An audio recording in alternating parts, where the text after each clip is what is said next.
5 তারিখ আমাদের পল্টনে সারা দেশের যে কর্মসূচি আগে থেকে ঘোষণা করা আছে, পল্টনে একটা বড় ধরনের সমাবেশের আয়োজন আমরা করেছি। বিকাল 3:30টায় পল্টনে অনুষ্ঠিত হবে 11 দলের উদ্যোগে। জেলা প্রশাসন নিয়োগ এবং কর্পোরেশন সাহিত্য শাসন প্রতিষ্ঠানে দলীয় লোকদেরকে, যেগুলো চিহ্নিত দুর্নীতিবাজ, তাদেরকে এখানে প্রোভাইড করা হয়েছে। কারণ হলো এগুলো টাকা পয়সার জায়গা, ভালোভাবে কামানো যায়, তাদেরকে আবার এখানে এনে একটা নৈরাজ্যকর অবস্থা সৃষ্টি করা হচ্ছে। আর ব্যাংকিং খাত তো আপনারা জানেন, অর্থনৈতিক সংকট দিন দিন বাড়তেছে, দ্রব্যমূল্য দিন দিন অনেক বেড়ে গেছে, কারণ এগুলির ইম্প্যাক্ট কিন্তু সেখানে গিয়ে যায়। দুর্নীতি দমন কমিশন, মানবাধিকার কমিশনের দীর্ঘদিনের শূন্যতা, এখানে এই সাংবিধানিক পদের মধ্যে কোনো ধরনের পদত্যাগের পরে পুনরায় নিয়োগ হয়নি। সেটাই আমাদের সংস্কারের মৌলিক বিষয়ের মধ্যে অন্যতম ছিল, যেগুলো গঠন প্রক্রিয়াটা সংবিধান সংশোধনের মাধ্যমে করা, সংস্কারের মাধ্যমে করা।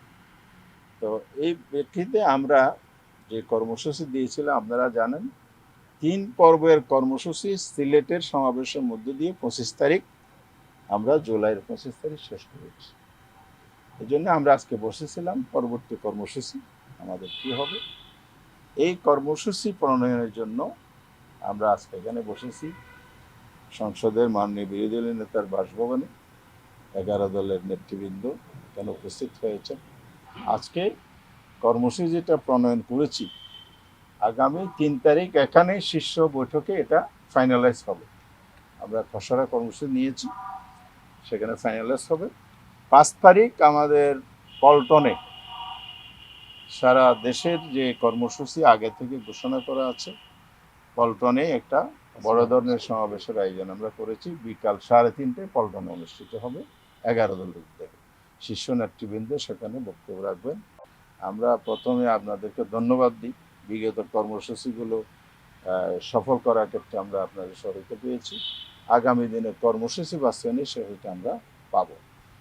আর এখানে আরেকটা বিষয় অত্যন্ত বেদনা এবং দুঃখের সাথে বলতে হচ্ছে, জুলাইয়ের পরে দেশে মানুষ কত বলে একটা সুযোগ পেয়েছে, রাজনৈতিক দলগুলো মাঠে নেমেছে, জনগণের কাছে তাদের বক্তব্য পেশ করছে। বিশেষ করে এই জুলাই অভ্যুত্থানকে দ্বিতীয় বর্ষপূর্তি উপলক্ষে আমরা 11 দলও কর্মসূচি দিয়েছি, দলীয় কর্মসূচি দিয়েছি। এনসিপি সারা দেশে তাদের কিছু কর্মসূচি দিয়েছে।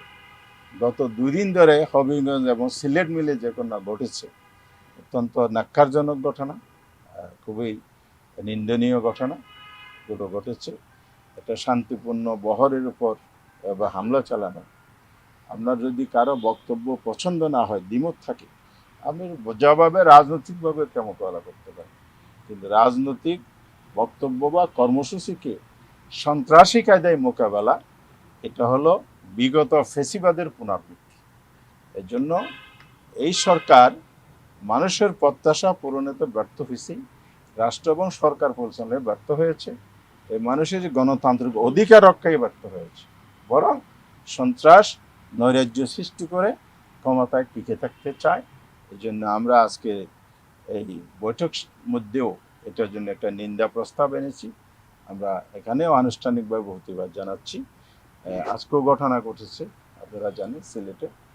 এই ঘটনা কারা ঘটাচ্ছে একেবারে স্পষ্ট, যুবদল, ছাত্রদল, বিএনপির লেলিয়ে দেওয়া সন্ত্রাসীরা এগুলো করছে।